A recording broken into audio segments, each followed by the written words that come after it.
Este viernes en hora 20 nos alejamos del debate y nos sentamos en una entrevista con la alcaldesa de Bogotá, Claudia López, para hablar de los retos que ha tenido que enfrentar en los últimos meses, de su recuperación tras haberse contagiado de COVID-19, de sus reflexiones producto de este contagio y de hacer una mirada profunda a lo que nos está pasando.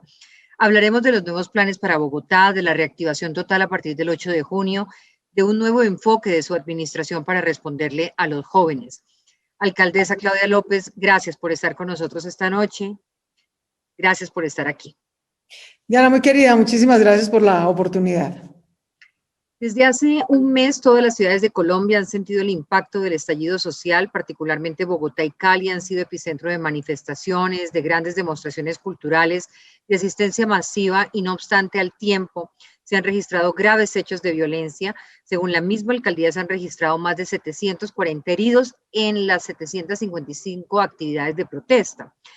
Ante todos estos hechos, el lunes pasado, la alcaldesa de Bogotá, después de superar su contagio de COVID y en medio de una reflexión muy profunda, dijo que se había equivocado en algunas cosas, ofreció disculpas a los jóvenes y perdón a las víctimas de los abusos.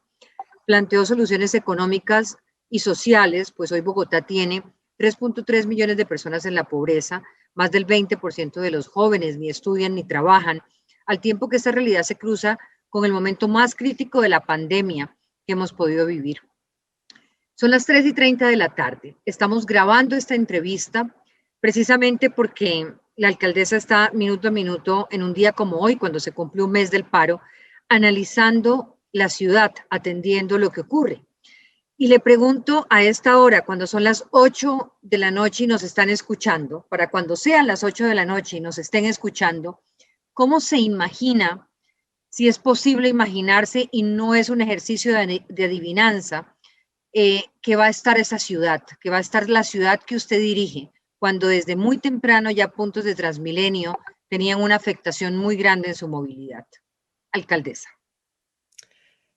Diana, pues mil gracias por la oportunidad y pues hoy es un día de jornada difícil. Desafortunadamente muchos ciudadanos la van a tener complicada para regresar a casa. Espero que muchos hayan atendido el llamado de la alcaldía de regresar hoy temprano a casa. Es mucho mejor cada vez que hay movilizaciones hasta tarde en la noche, pues muchas troncales quedan bloqueadas. Se guarda la flota temprano justamente para evitar que la vandalicen o porque simplemente ya no se puede mover fruto de los bloqueos. De manera que seguramente mientras conversamos, desafortunadamente va a haber mucha gente caminando, regresando a sus casas, que es una de las consecuencias cada vez que hay jornada de manifestación. Seguramente vamos a tener todavía muchas jornadas tranquilas, culturales, a esta hora seguramente todavía hay en diferentes puntos, en el Parque Nacional, en Los Héroes, en Kennedy, muchas manifestaciones y expresiones culturales. Pero esta es justamente la hora que es como el turning point. A las 8 de la noche es cuando en ciertos puntos, muy poquitos, se tornan las manifestaciones pacíficas del día en algunos actos de vandalismo. Nosotros siempre, como tú lo iniciabas recordando al principio, Bogotá ha tenido un mes de protestas, ha tenido más de 775 eventos, plantones, bloqueos, concentraciones, ha tenido 6.675 afectaciones, daños, destrucción, vandalismo a bienes públicos, desde canecas hasta buses, hasta estaciones, hasta CADES, hasta semáforos. Y en estricto sentido, Diana, la ley, no ningún alcalde, ni siquiera el presidente de la República, la ley autoriza al ESMAD a intervenir cada vez que hay una violación y una violencia sobre una persona o un bien público o privado. Luego, en estricto sentido, el ESMAD podría haber intervenido 6.600 veces en Bogotá y ha intervenido 161. Y eso te da una idea de por qué justamente Bogotá no ha tenido una tragedia, no ha tenido muertos en el transcurso de este mes de manifestación, porque hemos preferido sacrificar cosas materiales con tal de salvaguardar la vida de los manifestantes. Sin embargo, en un mes hemos tenido ya cerca de 800 heridos, casi que por mitad y mitad. Mitad jóvenes, mitad policías. Y eso, pues, se produce justamente porque hay vandalismo, hay violencia, tiene que intervenir el SMAT y en esa confrontación es donde resultan heridos. De manera que mi llamado sería a que las manifestaciones se mantengan pacíficas. Si no hay vandalismo, si no hay violencia contra nadie, si no hay un intento de saqueo, si no hay un intento de quema de un bien privado o público, no interviene el SMAT. Así es simple. Y se evitan choques y confrontaciones. Sin embargo, yo creo que esto, digamos, en lo cotidiano, pero realmente, Diana, y de ahí mi reflexión, no podemos seguir en 30 días en las que el mayor estallido social de la historia de Colombia se maneja a través de vías de hecho entre manifestantes y policía. Eso es injusto con los jóvenes y con la policía. La policía no puede ser el primer respondiente a un estallido social. Las soluciones están en otro nivel y es en ese nivel político, social y económico donde debemos tomarlas. Ahora vamos a hablar de eso. Yo quiero irme primero a lo personal, a lo que usted vivió y ya vamos a pasar a todos esos puntos. Yo quiero recordar el episodio que usted acaba de superar y es el contagio de COVID, además porque estamos en este pico tan duro, porque además no nos ha contado lo suficiente de esa vivencia tan necesaria de compartir. O sea, ¿en qué momento se entera usted y cómo fue ese proceso de sobrellevar la enfermedad? Pues Diana, yo he visto a lo largo de estos meses a tanta gente sana, vigorosa, joven, contagiarse de COVID, tener síntomas aparentemente leves al principio y morir en cuestión de 2 semanas. Una cosa dramática. Entonces, claro que el día que me dijeron que tenía COVID, sentí exactamente lo mismo, Diana, que el día en agosto del 2013 que me dijeron que tenía cáncer. ¿No? Un miedo que te hiela la sangre, ¿no? Porque obviamente es la incertidumbre de la vida se podría acabar en cuestión de días, ¿no? Es asustador, es complejo. Y claro, mi reacción al principio pues fue de mucho temor, digamos, no solo por mí, sino, Dios mío, Angélica. Su mamá y Angélica, Angélica. ¿qué tal que la haya contagiado? ¿No? Porque, pues, a mi mamá casi no la veo, pero a Angélica la veo todos los días. Mi mamá, Diana, que hace apenas un mes estaba yo en el hospital con ella, delicada, acompañándola, le tuvieron que poner un marcapaso. Entonces, pues si algo necesita ahorita es tranquilidad, porque no angustien. ¿Cómo le voy a decir que tengo COVID? ¿Cómo no angustiarla con semejante noticia? ¿Cómo le digo? ¿Y cómo le dijo? Pues no hay que hacer. La llamé al otro día, que yo me enteré el jueves 13 de mayo. Y el viernes dije, nada, pues no hay nada que hacer, la tengo que llamar porque pues tengo que hacer esto público, en cualquier momento se va a conocer la noticia mejor que la de a conocer yo, y pues mi mamá no me puede enterar por los medios. Entonces la llamé, mi reina linda, ¿cómo estás? ¿Cómo sigues? ¿No?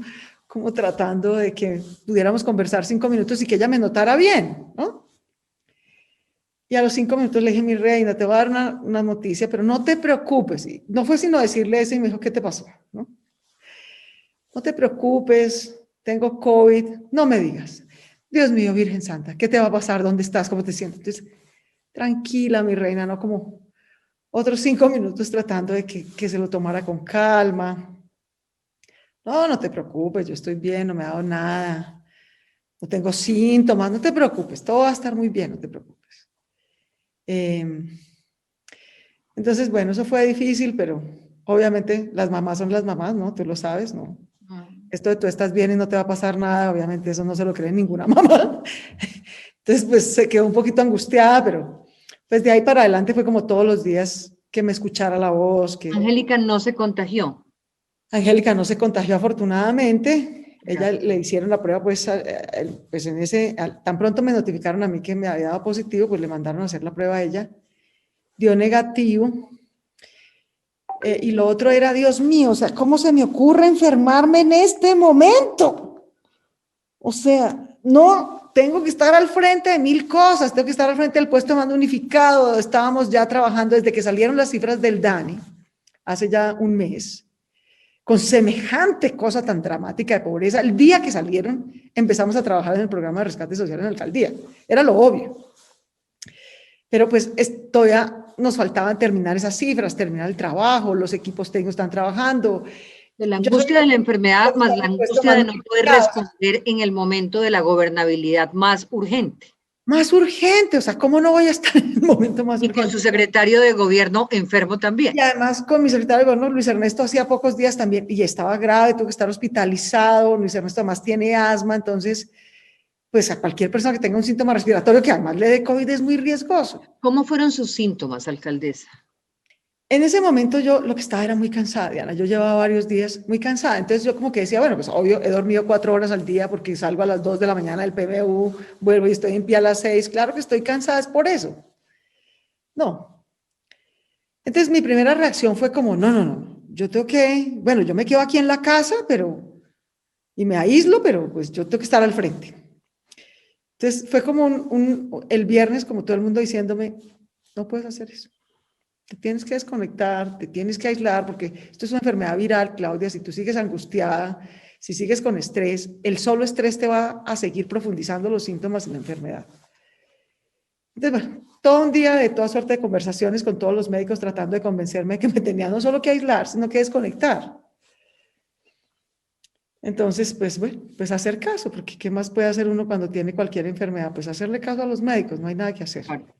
Así que al final del día dije, bueno, pues no solo me voy a aislar, voy a tratar de desconectarme, organicé como equipos de trabajo, por favor ustedes, instrucciones, pues ustedes por favor sigan trabajando en el tema del plan del rescate social, Hacienda por favor que siga buscando la plata con estas y estas instrucciones, a quién encargar de la alcaldía si Luis Ernesto no estaba, entonces decidí dejar a Alejandro Gómez, nuestro secretario de salud, que hizo un trabajo extraordinario. Entonces me pasé el resto del día como dando instrucciones y organizando cosas y ya, y me fui a descansar, digamos. ¿Hubo algún momento durante la enfermedad en que sintiera que se podía agravar o no? ¿Se pudo manejar, digamos, de una manera controlada? No, siempre controlada. La verdad es que, pues tal vez hubo algún momento como el lunes, como a los 2 o 3 días, me sentí tan mal. Fue como el día que me sentí más mal. Me dolía el cuerpo, me dio dolor de cabeza, pero fue como un día ¿Pensó y en ya. algún momento por qué no me vacuné cuando llegaron las vacunas? No, Diana, no pensé en eso porque pues así es la vida, digamos. Hay un plan Ya, de vacunación, había que respetarlo, no me tocaba mi turno, así es la vida, no pensé en un minuto en eso. Pero alcaldesa, no, digamos que ya eso fue el viernes, ya después tal vez me sentí como muy maluca el lunes, el martes, y de hecho ya después, como ya había descansado un poquito, me empecé a sentir mejor. Y ya el siguiente sábado me volvieron a hacer la prueba, ya di negativa, entonces ya como que me animé otra vez, dije, bueno, puedo volver el lunes este y periodo ya había de tenido pues como una aislamiento, semana para descansar y recomponerme. esta semana de aislamiento, además, generó en usted una reflexión que compartió inmediatamente, vuelve a asumir sus funciones y que da cuenta de una especie de mea culpa, de una capacidad de autocrítica, de decir perdón. Para muchos fue como bienvenida a la política en grande. Y al mismo tiempo me pregunto, después de esa reflexión y después de lo que usted había dicho, en el sentido de que esta protesta no tenía norte, y que el propósito era complejo de entender, sigue pensando igual, o sea, hace esta reflexión, toma unas decisiones, toma unas medidas, pero la protesta sigue. Y muchos estamos tratando de comprender esa protesta que usted ya ha explicado y que ha tenido la sensibilidad para reconocer y aceptar, pero hay unas violencias cruzadas que no se entienden todavía. ¿Cómo se aproxima a ellas? Pues Diana, ahí hay varias cosas. Digamos, la primera reflexión de por qué cambiar, de por qué pedir perdón, era por mi falta de comprensión. Realmente, yo al principio del paro, primero creía que era un paro. No es un paro, es un estallido social. Segundo, no es un paro sindical, ¿sabes? Que tiene un pliego. Entonces yo decía, bueno, pero ya retiraron la reforma tributaria, que era el principal punto del pliego. ¿Por qué siguen en paro? Porque no es un paro, no es sindical. No era solamente por la reforma tributaria, no era para cambiar una ley, es para cambiar una historia. No es solamente de los sindicatos, es de la sociedad en su conjunto y en particular de los jóvenes. Es un estallido social porque es tal el nivel de pobreza y desempleo que profundizó la pandemia. Entonces mi preocupación era el COVID. Estamos en el tercer pico del COVID, por favor, estamos al 93% de las UCI. Y la gente lo que me estaba diciendo es, tengo hambre, no me importa la UCI, ¿sí? Entonces, yo tenía una falta de comprensión en mis preocupaciones de la pandemia, el pico, las UCIs, que es en lo que llevo un año. No había tenido la serenidad y la escucha de comprender la dimensión de la profundidad del dolor y la crisis que la gente está pasando, ¿sí? Tan brutal es que prefiere arriesgar la vida sabiendo que el COVID lo puede matar, porque tiene otros reclamos y dolores que considera más urgentes. Entonces, escuchar, Diana, escuchar no es solamente decir, ya oí al otro. Escuchar es ceder a las prioridades que te está diciendo el otro que tome. Entonces, si mi ciudad, y en particular los jóvenes y mujeres, me están diciendo, ocúpese en primer lugar del estallido social, alcaldesa, ocúpese del hambre, ocúpese del desempleo y la pobreza que nos duele, ocúpese del abuso de poder que ya había antes y que cada día de paro ha habido uno adicional, que se va volviendo la propia causa de la protesta del día siguiente. Ya no es por qué empezó, ¿sabes? Esto es como la guerra de los 1000 días. A los 1000 días ya nadie se acordaba por qué había empezado la guerra. Aquí es el paro a los 30 días. Ya hoy nadie se acuerda cuál fue la causa del primer día. Es la tensión del día anterior, el herido del día anterior, el abuso del día anterior, el que sigue reproduciendo. ¿Cómo se explica que esa protesta tan legítima y tan real, que no fuimos capaces de anticipar, frente a lo cual usted le pide perdón a los jóvenes y anuncia sus medidas, se haya degradado al punto que tengamos las violencias que estamos teniendo? ¿De dónde salen? ¿Quiénes son los vándalos? ¿Quién alimenta ese vandalismo? ¿Necesita ser alimentado o no? ¿Estamos hablando de anarquismo o estamos hablando de unas disidencias reales en las ciudades colombianas? ¿Cómo enfrentaría usted, por ejemplo, estos bloqueos que están logrando que la ciudadanía hoy esté ciudadanía contra ciudadanía? Porque es que ya ni siquiera es comité contra gobierno ni gobierno, es ciudadanía contra ciudadanía, nosotros contra nosotros mismos. Diana, yo desmenuzaría tu pregunta. Tu pregunta refleja la realidad de varias situaciones en el país, ¿sí? Y digamos, Bogotá no está ni cerca de tener una situación como la que ha vivido Cali, afortunadamente. Bogotá no está bloqueada. Bogotá no tiene 22 puntos de bloqueo que impiden que los alimentos entren a la ciudad o que los insumos salgan de Bogotá para el resto del país, ¿sí? En Cali, creo que la mitad de los 40 fallecidos en este paro son en Cali. Es una barbaridad. En Bogotá no ha habido una masacre, no han muerto jóvenes protestando. Tenemos un caso de investigación. Si es que la interlocución de Nicolás García como gobernador, la capacidad de gobernabilidad suya en Bogotá, logran estructurar, logran tramitar de otra manera los conflictos, pero sin dejar de reconocer que hemos tenido también unas situaciones muy grandes. Difíciles. Ahora, entonces, todos estamos todos estamos, digamos, choqueados por el nivel de violencia que vemos en otras regiones como en el Valle del Cauca. La situación en Bogotá ha tenido situaciones difíciles y tensas, pero a Dios gracias, y gracias al trabajo de todos, el gobernador, la alcaldía, la misma ciudadanía, los mismos jóvenes que están protestando, las cosas no se han deteriorado a ese nivel. Sin embargo, quedan 3 o 4 puntos críticos en la ciudad, uno hacia el sur, otro sobre Kennedy en las Américas, a veces sobre Héroes o Suba, que hay días que son súper pacíficos todo el día y hay días que siempre hay tensiones en la noche. Hay diferentes cosas que se mezclan, Diana. Por ejemplo, yo te diría en Kennedy, en las Américas, se mezclan muchas cosas. Jóvenes en pobreza, jóvenes con tiempo, jóvenes que no tienen mejor plan, no están estudiando, no están trabajando, o en todo caso, este se volvió su plan de encuentro, de socialización después de un año de encierro, ¿sí? Pero también es una zona que además de legítimas tensiones, pobreza, hasta oportunidades de socialización de encuentro, está alrededor de 3 ollas de narcotráfico muy complicadas. Una en María Paz, otra en El Amparo, otra entre Corabastos y Patio Bonito. Entonces hay jóvenes que lo que quieren es socializar y hacer cultura y hacer manifestación.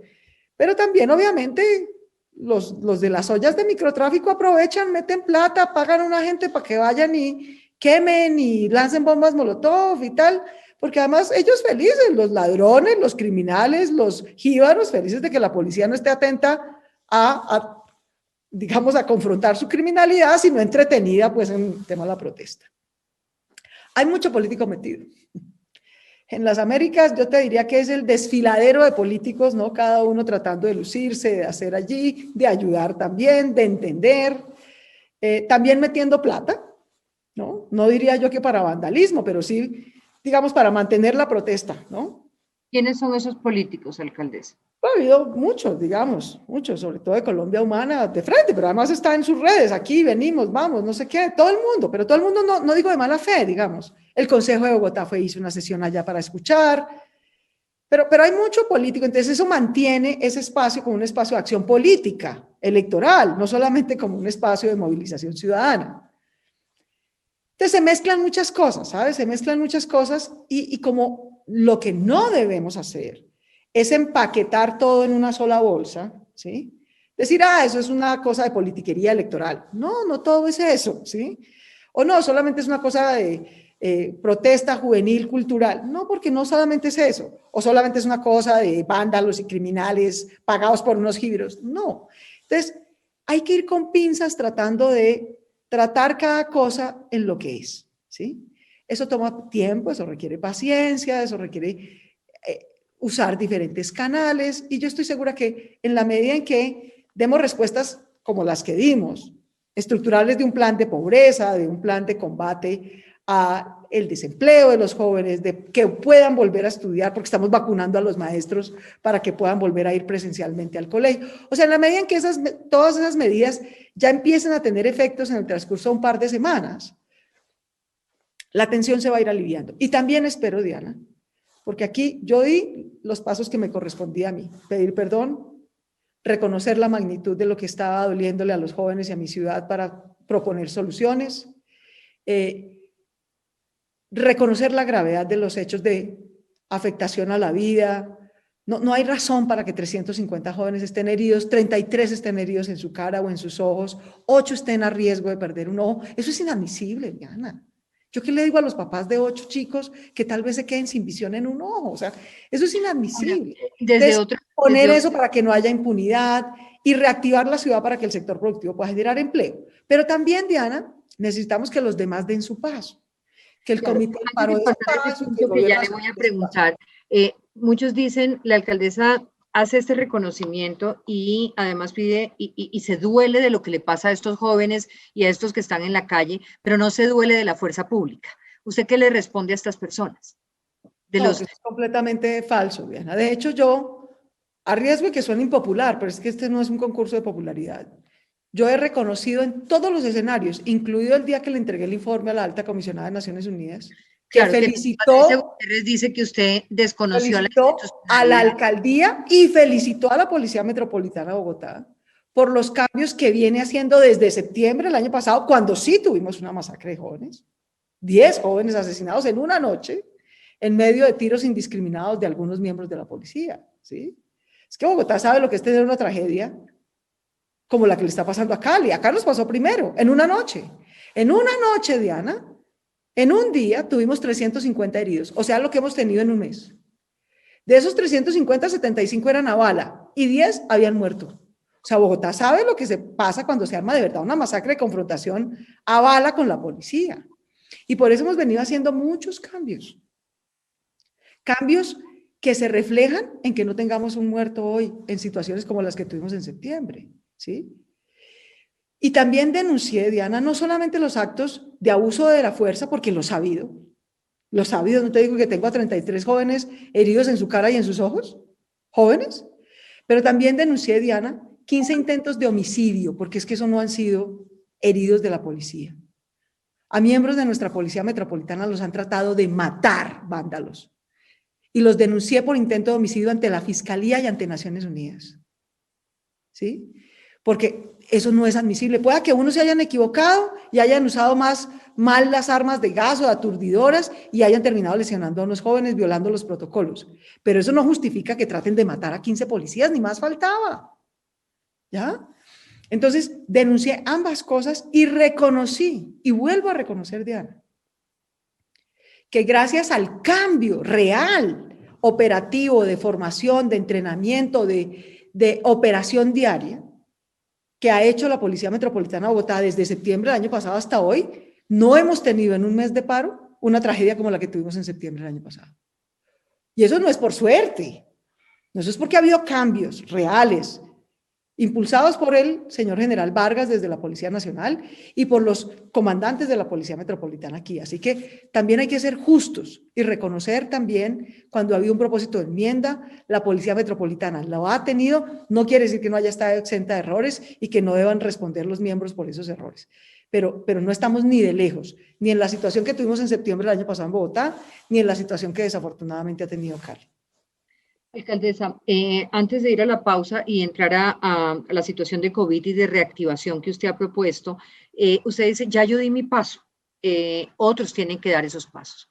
¿Cuál es el paso que usted le diría al presidente de la República que dé? Ayer no se logró firmar este acuerdo de mínimos para la protesta pacífica. Mientras tanto, en Buenaventura se establece un acuerdo que hoy se desautoriza por parte del gobierno porque le entrega a los manifestantes la posibilidad de inspeccionar y al mismo tiempo el presidente anuncia la fuerza pública para desbloquear, pero no la utiliza. ¿Qué paso esperaría usted o le diría que debería dar? Pues Diana, hay que tener consistencia, porque es que la ambigüedad genera unas incertidumbres. Entonces todo el mundo con los pelos de punta y se dicen cosas que no se hacen o se da medio paso y uno se devuelve. Es peor. Entonces yo le he dicho al presidente de la República, se lo dije desde septiembre del año pasado, se lo volví a decir este año antes de que me diera COVID, él nos invitó a todos los alcaldes de ciudades capitales a conversar y se lo dije ese día, le dije, presidente, ofrezca perdón. Ofrecer perdón no es reconocerse culpable, presidente, es reconocer la gravedad de lo que ha ocurrido. Uno no puede tener muertos en un paro y no reconocer que eso es grave e inadmisible. Ahora, Diana, el comité del paro se la puso bajitica, ni siquiera le dijo, presidente, pida perdón, dijo, presidente, pídale a su ministro de Defensa que salga él y pida perdón. Y ofrezca que va a haber una ruta de investigación seria e independiente para sancionar los casos de abuso que ha habido. Ni eso, Diana. O sea, eso es lo menos de lo menos, por favor. No se pueden enfrascar en egos y en vanidades y en legulilladas. Entonces, yo sí creo que el gobierno nacional tiene que, a través de su ministro de Defensa, pedir perdón, reconocer la gravedad de los abusos que ha habido y garantizar un mecanismo que no deje eso en la impunidad. Ese es un paso elemental y principal que tiene que dar el gobierno. Si eso se destraba, creo yo. Los pantalones del presidente en cuanto a los bloqueos, ¿habría utilizado ya la fuerza pública para levantarlos? Diana, yo creo que ese no es el primer paso. El primer paso es pedir perdón, de verdad. Es que, bueno, la mitad de la tensión que generan los bloqueos se empieza a destrabar si hay perdón. Se empieza a destrabar si hay un compromiso con que no va a haber impunidad. ¿Sí? Y luego el segundo paso lo tendría que dar el comité del paro, que es no poner más condicionamientos distintos a ese para empezar la mesa de concertación. Eso es lo segundo. ¿Sí? Entonces, el otro paso lo tiene que dar el presidente en ese sentido, creo yo, y se lo vuelvo a reiterar con el mayor respeto al presidente, se lo he dicho en privado, se lo vuelvo a reiterar en público. El siguiente paso es el del comité del paro. Bueno, surtido ese paso, de que hay perdón, hay garantía de un camino de no repetición, de un mecanismo independiente, siéntense a negociar sin delaciones, ¿cierto? Ese es el segundo paso. El tercer paso es, yo estoy segura que esa tensión a nivel nacional, si la sueltan a nivel nacional, eso se empieza a ver a nivel regional. Eso empieza a aliviar las tensiones para poder llegar a acuerdos para levantar los bloqueos. Por acuerdo, no por fuerza, Diana. Por acuerdo. Y si ya quedan cosas mínimas después de estos 3 pasos adicionales, el gobierno pide perdón y da garantías de no impunidad. El comité del paro se sienta, ¿sí? Y pide que se levanten los bloqueos. Eso habilita mecanismos nacionales y regionales de diálogo a través de los cuales se podrían levantar la mayoría de los bloqueos. Si ya después de esos 3 pasos siguen bloqueos y acciones violentas, pues se podrá usar la fuerza con el máximo nivel de garantías, proporcionalidad y cuidado para los muy poquitos que queden, que estoy segura que van a ser muy poquitos. pero las cosas tienen un orden, Diana. Tratar de empezar por la fuerza, levantar los bloqueos a la fuerza, sin dar estos 3 pasos previos, a mí me parece un error. A mí me parece un error. Alcaldesa, vamos a hacer una pausa, ya regreso con usted. Regresamos con la alcaldesa Claudia López y pasamos ahora, alcaldesa, a un tema que tiene que ver con la reactivación de la que usted ha hablado, de la necesidad de reactivación. Pero esto lo anuncia en momentos en que la ciudad tiene el 96% de ocupación UCI y cuando estamos en el momento de contagio más alto y más alto de muertes. Casi que imposible no pensar en la necesidad de reactivar, pero ¿cómo va a conciliar esa reactivación con el momento que estamos viviendo? Pues Diana, yo te diría que esa es la decisión más difícil, porque es completamente contradictorio. En términos epidemiológicos, lo que deberíamos estar anunciando es una cuarentena, no una reapertura. Pero Diana, es que en eso consiste escuchar. Bueno, es que una cosa es decirlo, otra cosa es hacerlo. Entonces, si la ciudadanía nos está diciendo prioricen el estallido social, priorizar es priorizar, Diana. Priorizar no es dejar de hacer lo importante, es escoger entre lo importante que se hace primero. Y yo pues me rendí en eso, digamos, esa era justamente la diferencia y la tensión que yo tenía con buena parte de la ciudadanía bogotana. ¿Sí? Que yo estaba no, primero la pandemia, primero la vida, primero el COVID, y la gente está diciendo, no, primero la pobreza, el desempleo y el estallido social. Entonces, pues me entrego, está bien, primero el estallido social. Ahora, eso tiene consecuencias, y es que vamos a seguir altos, llenos de ocupación, con grandes riesgos hospitalarios, pero ¿qué produce empleo, Diana? Es que tenemos que ser consistentes. Yo anuncié un programa de rescate social de 1.7 billones de pesos adicionales para generar más empleo para jóvenes, más empleo para mujeres, más cupos. ¿De dónde sale esa plata? Esa plata sale de recomponer prioridades en el presupuesto, o sea, que le quitamos plata a unas obras, fundamentalmente de transporte público, de infraestructura, y se la vamos a pasar con autorización del Consejo en junio y julio a programas de empleo para jóvenes, educación para jóvenes, empleo para mujeres, en fin. Esa es la prioridad, renta básica para las familias en pobreza, ¿sí? Entonces, recompusimos, cambiamos el destino de una plata para dedicarla a prioridades sociales. Pero Diana, no nos llamemos a engaños. Con todo y que la alcaldía va a invertir en total, con los 1.7 que estamos adicionando, 8.5 billones de pesos en inversión social y de empleo este año. Toda la inversión de la alcaldía, todos los programas de la alcaldía, Diana, generan el 1% del empleo de Bogotá.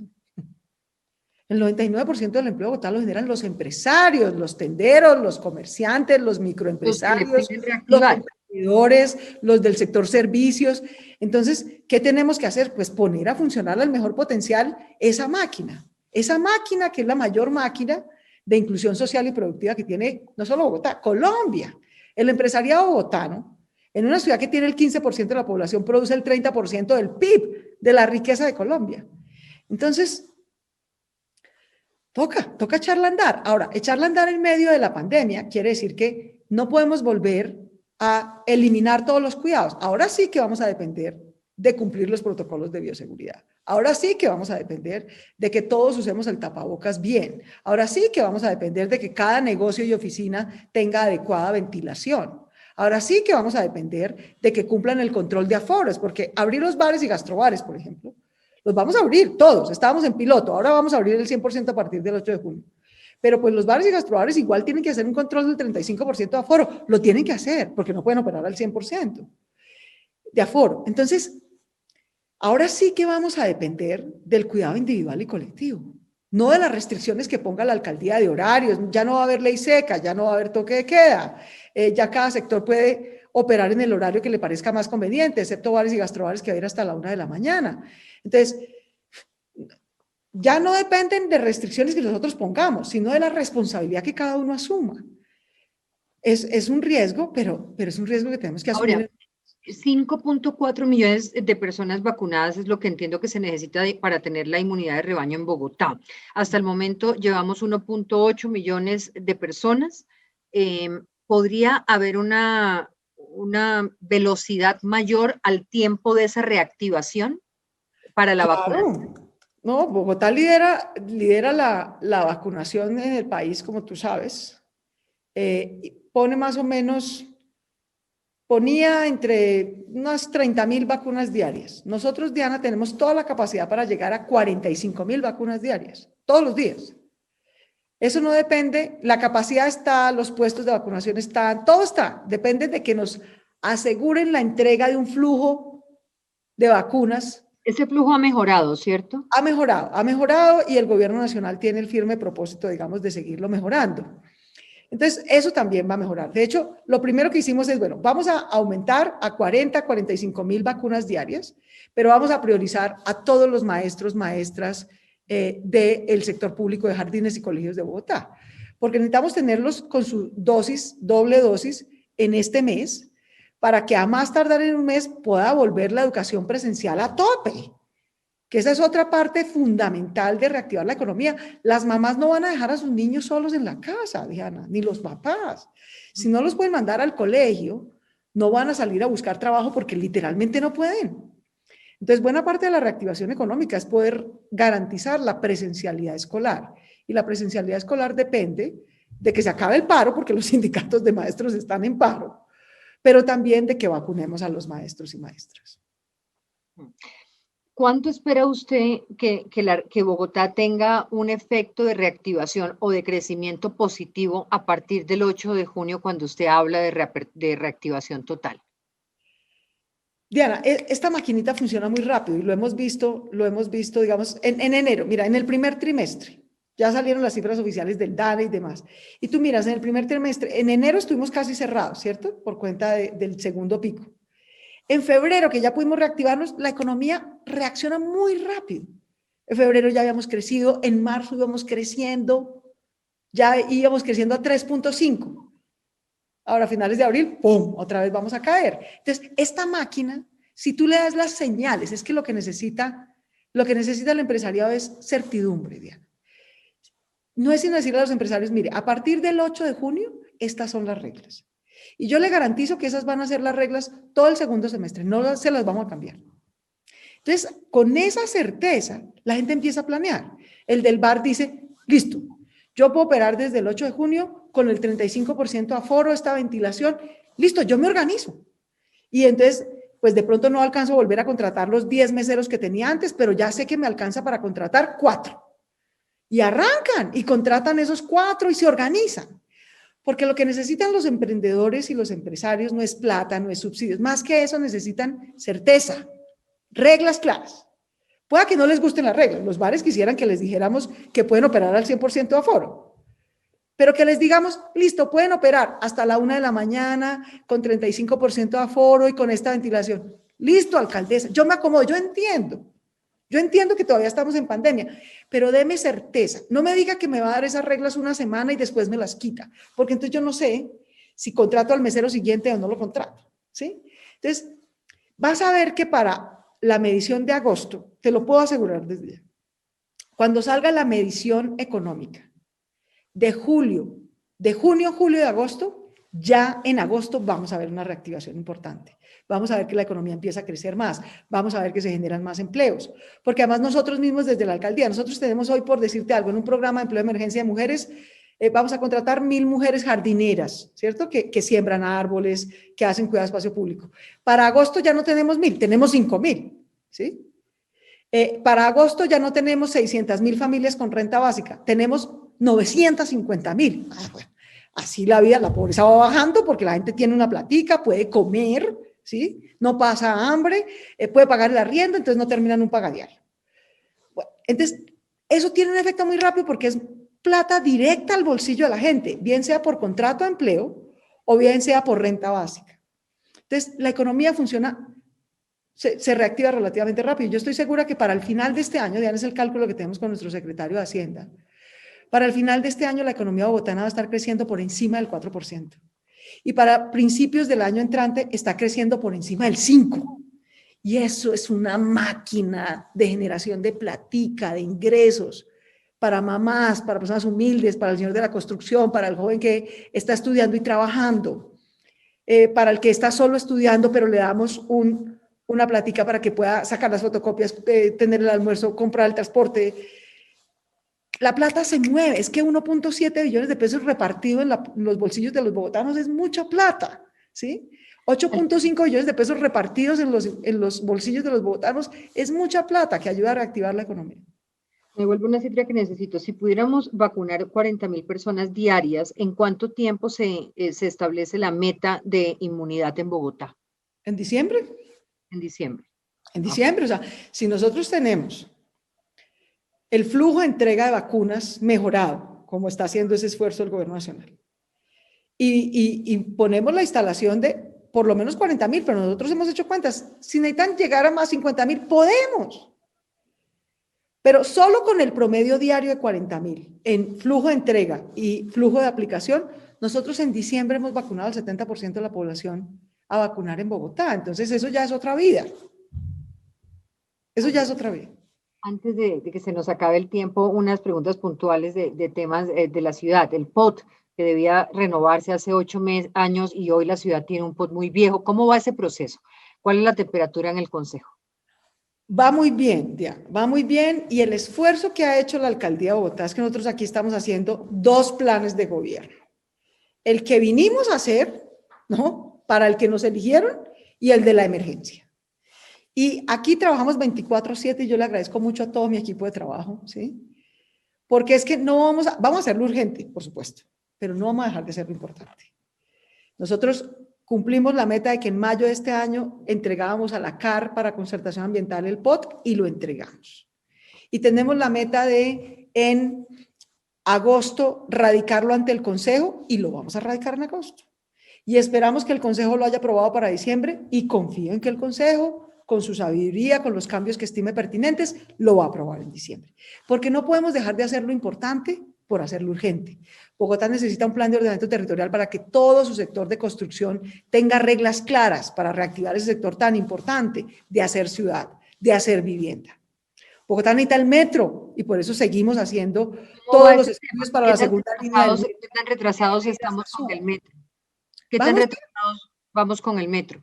Vamos bien, vamos en el cronograma que nos propusimos. Ya terminamos la prefactibilidad, ya contratamos la factibilidad. La señora ministra del Transporte, antes de que yo me enfermara, ella estaba enferma de COVID, entonces no pudimos hacer el anuncio del trazado. Después, cuando ella ya estuvo bien, yo me enfermé de COVID. No hemos podido hacer el anuncio del trazado, pero que no hayamos hecho el anuncio no quiere decir que los equipos no estén trabajando. Entonces, Bogotá a finales de este año, Diana, va a tener un plan de rescate social de 8.5 billones de pesos ejecutado para que esa plata le llegue al bolsillo a los jóvenes, a las mujeres y a los bogotanos. Va a tener el plan de ordenamiento territorial aprobado. Va a tener la reforma del Estatuto Orgánico de Bogotá, que llevamos 25 años tratando de hacerla, para tener una mejor capacidad institucional, para poder ejecutar más rápido, para tener una estructura administrativa más flexible, aprobada en el Congreso de la República ahorita, en julio. Y en julio radicamos la Ley Orgánica de la Región Metropolitana Bogotá-Cundinamarca, que es para que esta magnífica coordinación, aprecio, relación que tenemos el señor gobernador y yo, no dependa de que los dos nos queremos y nos llevamos bien, claro, sino que eso le quede como legado a Bogotá. En diciembre, Diana, vamos a tener nuevo Estatuto Orgánico de Bogotá, Ley Orgánica de la Región Metropolitana Bogotá-Cundinamarca, Plan de Ordenamiento Territorial y habremos ejecutado el Plan de Rescate Social más grande que nos hemos propuesto en la historia de Bogotá. Eso era lo urgente, pero también hay que hacer lo importante y en eso estamos trabajando. Séptima, Transmilenio, ¿qué va a pasar con esa arteria? ¿Y cómo vamos a hacer con el trancón que se arma por esa ciclovía cuando se viene de norte a sur? No hay ningún trancón. Hay muchos más viajes por esa ciclovía. Hay muchos más viajes por esa ciclovía que en el carril de carros al lado. En hora pico ya hay más viajes en bicicleta en ese carril que en carros al lado. Pero ¿qué hay que hacer con la séptima? Hacer el corredor verde séptima. Y eso tampoco lo hemos sacrificado en medio de pandemia, de paro, pero hicimos el diseño conceptual, sacamos a licitación la contratación de estudios y diseños y ya se adjudicó.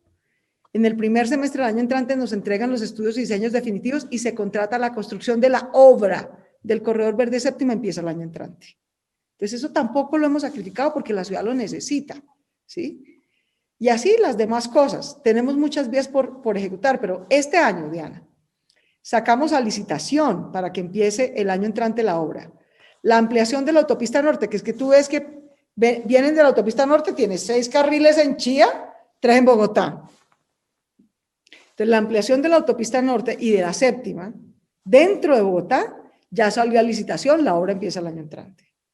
La construcción de la Alo Sur, que va a ser la vía alterna a la autopista sur, que ya no le cabe un carro más, ¿cierto? Es un trancón infinito. Hay que hacer una vía alterna a esa, que es la Alo Sur, ya salió a licitación este año, empieza la obra el año entrante. Entonces, todas esas cosas van andando, Diana, porque es que no podemos pararnos, hay que atender lo urgente y yo soy consciente y le he dado mayor importancia, mayor plata, todo, pero también hay que hacer lo importante. Claudia López, gracias por estar en Hora 20, gracias por esta entrevista y que tenga un buen descanso. Lo mismo los oyentes. Bella, muchas gracias, Diana, muchas gracias por la oportunidad. A todos un abrazo y tengan la certeza de que este momento difícil vamos a salir y vamos a salir bien.